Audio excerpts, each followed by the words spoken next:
You ever buy something secondhand and wonder why it was so easy to get? Like, why nobody fought for it? Why it wasn't already claimed? Because sometimes the reason is simple. Nobody wanted it. And sometimes, the reason is worse. They tried to get rid of it. They just couldn't. There's a painting out there that behaves like a bad debt. It gets sold, it gets carried away, it gets hung up in somebody's home like a trophy. Then, in the middle of the night, it comes back. Not shipped, not returned through a platform. It shows up like it walked. And it always brings a story with it. A terrifying story. Like a toll receipt stamped in fear. They call the painting the Wharf at Dusk. And the man who kept selling it was an art seller named Gideon Marr. Gideon wasn't fancy, not a gallery guy, not an art snob. He made his living doing what a lot of people do quietly. He turned other people's leftovers into rent money. Estate sales, storage units, auction lots that smelled like cardboard and old rain. And one Friday night, he bought a storage unit for $50. Inside, a cracked mirror, broken lamps, a box of tangled cords, a suitcase full of someone else's winter. And behind it all, wrapped in a blanket that had gone stiff with dust, a framed canvas. Not big, not small, just enough to take over a wall. A pier stretching into dark water, a sky bruised purple and gray, a single lantern at the edge of the wharf glowing like a coal that refused to die, and near the far end of the pier, a figure. Not detailed, not clear, just the suggestion of someone standing there, shoulders slightly hunched, facing the water. Gideon stared at it longer than he meant to. It gave him that subtle, private discomfort that good art sometimes gives. The kind that says, you're not just looking, you're being included. He turned the frame over to find the signature. Nothing. No date, no name. Except at the very bottom, hidden under the edge of the frame, something faint, pressed into the canvas like an imprint. He couldn't read it then, so Gideon did what he always does. He took it home, and he put a price tag on it. The next morning, Gideon set up at a local art fair. Folding table, mesh display, coffee in a paper cup, pretending he wasn't checking his phone every 5 minutes. He hung the Wharf at Dusk front and center. It sold in under an hour. A couple bought it, late 30s, clean shoes, matching water bottles. The kind of people who say, we love the vibe. They paid cash, smiled, carried it away like it was luck. Gideon watched them go and felt the clean relief of a good sale. That night, at 12:13 a.m., someone knocked on Gideon's apartment door. Not frantic, not polite, measured, like whoever stood outside had time to spare. Gideon opened the door. The couple stood there, eyes red and wide like they hadn't blinked in hours.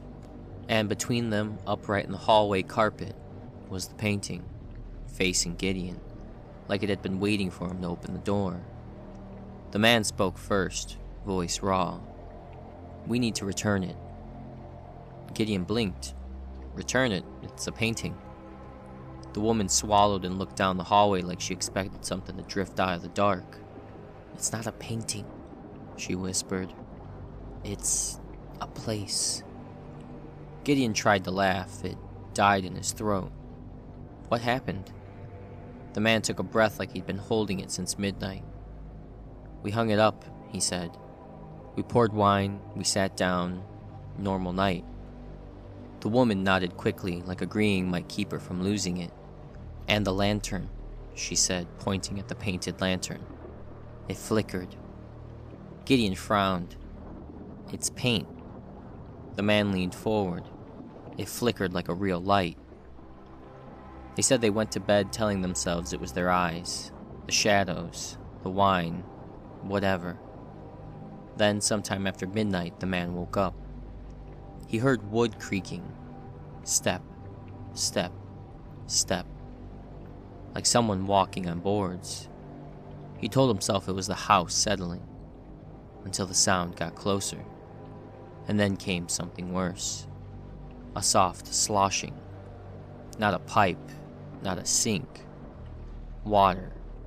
In a place water shouldn't be. The woman's voice shook as she added, "We stayed in bed. We didn't check. We just listened."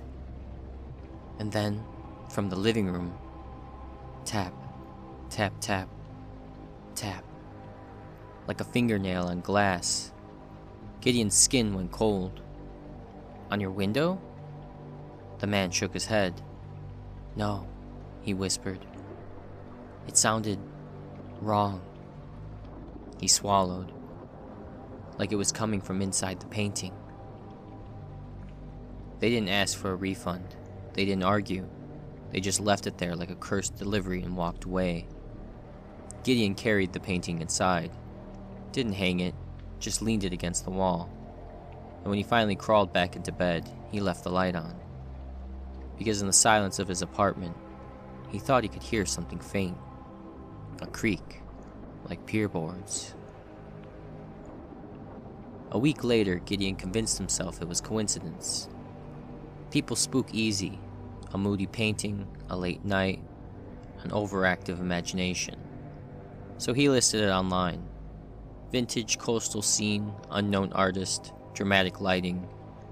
He priced it low, $120. A buyer named Rita messaged him within minutes. She said she collected melancholy maritime art. That phrase made Gideon's stomach tighten. Still, daylight felt safer than night. They met in a coffee shop, people around, noise, normal. Rita smiled, paid, and said, "It feels alive." Gideon forced a laugh and watched her carry it away. 2 weeks passed, no knocks, no returns. Gideon breathed again. Then, on the third week, he opened his front door to get his mail and found a brown paper package leaning against his welcome mat, tied with twine, too neat, too intentional. A note tucked under the string read, "Please take it back before it learns my name." Gideon didn't unwrap it. He just stared. And later that night, his phone rang. Rita. Her voice was calm in the way that people get when panic burns out and leaves ash. "I'm sorry," she said. "It's back with you now, right?" Gideon swallowed. "Rita, what happened?" There was a pause. Then she said carefully, "I dreamed I was standing on the wharf." Gideon's throat went tight. Rita continued, voice low. "I could smell the water, rot and salt. I could hear the lantern buzzing like an old bulb." Gideon whispered, "Buzzing?" "Yes," Rita said. And the figure turned its head. He didn't ask what she saw. He didn't want to help it become more real by naming it. Rita exhaled. "The next day," she said, "I noticed the painting had changed." Gideon's eyes went to the wrapped package like he could hear them. "The lantern," Rita said. "It was closer." "That's not possible." "It is," she replied, "because I measured." Rita said she had taken a photo the day she bought it. Then, after the dream, she took another. She compared them. She measured the distance from lantern to frame. It had moved. Not much, but enough to prove the painting wasn't staying still. Then the house stuff started. Water sounds behind walls, a damp smell that wouldn't leave, and sand in her shoes, in her bed, in her kitchen corners. Like someone had walked through a beach and shook out their pockets, she whispered. Then she said, "Tonight, I heard the tapping. Tap, tap, tap, tap." Gideon closed his eyes. "I looked at the painting," Rita said, voice cracking. And the figure wasn't at the end of the pier anymore. Gideon's lips barely moved. "Where was it?" "Halfway down," she whispered. "And it was facing me." Rita returned it without asking for money, because she didn't want money, she wanted distance. After Rita, Gideon stopped selling it to normal people. If this thing was going to follow a buyer, Gideon decided, then he'd sell it to someone who wanted the darkness. So, he brought it to an antique shop on the edge of town. The kind that smelled like dust and cloves and secrets. The owner was a thin man named Milo, a silver ring on his finger shaped like a snake eating its tail. Milo didn't glance at Gideon first. He stared at the painting. "Oh," Milo said softly. "That one has a heartbeat." Gideon forced the words out. "Do you want it?" Milo smiled. "I want to see what it shows me." He paid Gideon 300 without haggling. Then Milo said, almost fondly, "It always comes back." Gideon froze. "You know it?" Milo shrugged. "I know of it." Gideon left the shop feeling worse than before, because if Milo was right, then Gideon hadn't found a haunted painting. He'd inherited a traveling rule, a system. 3 days later, Milo texted Gideon a photo of the painting hanging on his wall. Only now, the lantern glowed brighter, and the water looked thicker, like oil. Milo sent one message under the photo. "Come get it. I don't want it anymore." When Gideon arrived, Milo looked wrong. Not pale sick, hollow sick, like someone had scooped the inside of him and left the shell. The painting was on the floor facing the wall. Milo wouldn't look at it. "What happened?" Gideon asked. Milo swallowed. "It didn't do anything dramatic." Gideon frowned. Milo's voice dropped. It waited. Milo said he stayed late, alone in the shop, cataloging the inventory. Then, around 2 a.m., the outside world went quiet. No traffic, no wind, no distant city hum. A silence so complete it felt like someone had closed the door on the universe. Then his shop started to smell like seawater, heavy and evasive. Milo turned to the painting. The lantern pulsed once, like a slow blink. And then he heard it. A creak. Step, step. From the inside of the canvas, Milo backed away, and then the tapping began. Tap, tap, tap, tap. He said he looked into the painted water and saw the reflection of his shop. Not an artistic reflection, a real one. Shelves, lamp, Milo himself standing there. But behind him, in that reflected shop, there was a wet trail, leading from the painting to his feet. Milo whispered. When I turned around, he shook his head, eyes glossy. There were puddles on my floor. Not from a leak, not from weather. Footprints. Wet, heavy footprints coming from the painting. Milo said he locked the doors and told himself it was panic, that if he waited it would pass. But the silence outside stayed, like the whole world had stopped to listen. When the figure on the wharf turned fully toward him, where its face should have been, there was nothing clear, just a suggestion of features, enough for a mouth-shaped shadow. And it opened slightly, as if tasting the air. Milo's voice broke, and it spoke my name. Gideon's stomach dropped. Milo stared at him with real fear. It didn't say it out loud, Milo whispered. It pressed it into my head. He pointed at Gideon, finger trembling. This isn't bad luck, Milo said. This is being remembered. He stepped back from the canvas like it might lunge. You take it, Milo said, or I burn my own shop down. Gideon took it, because what else do you do when the darkness has already learned your address? Back home, Gideon finally did what he'd avoided. He unwrapped the painting. He tilted it toward his lamp. and along the bottom edge under the frame he saw faint pressed words. Not paint, an imprint. He read them out loud. If you take it, you take a turn. A turn, like a game, like a line, like something waiting patiently for the next person to hold it. Gideon stared at the lantern, the pier, the figure, and for the first time, he understood the pattern. It didn't just haunt, it advanced. It moved closer each time. It learned the room, it learned the people, it learned the feeling of being watched. Then Gideon's phone buzzed. A message request. Someone had messaged him about the painting listing. But Gideon had deleted the listing. He deleted it days ago. But the message read, "Is this still available?" Under it, the buyer's profile picture was a pier at dusk, a single lantern. Gideon's blood went cold, because now the painting wasn't waiting for him to sell it. It was summoning the next set of eyes. Gideon made one last mistake.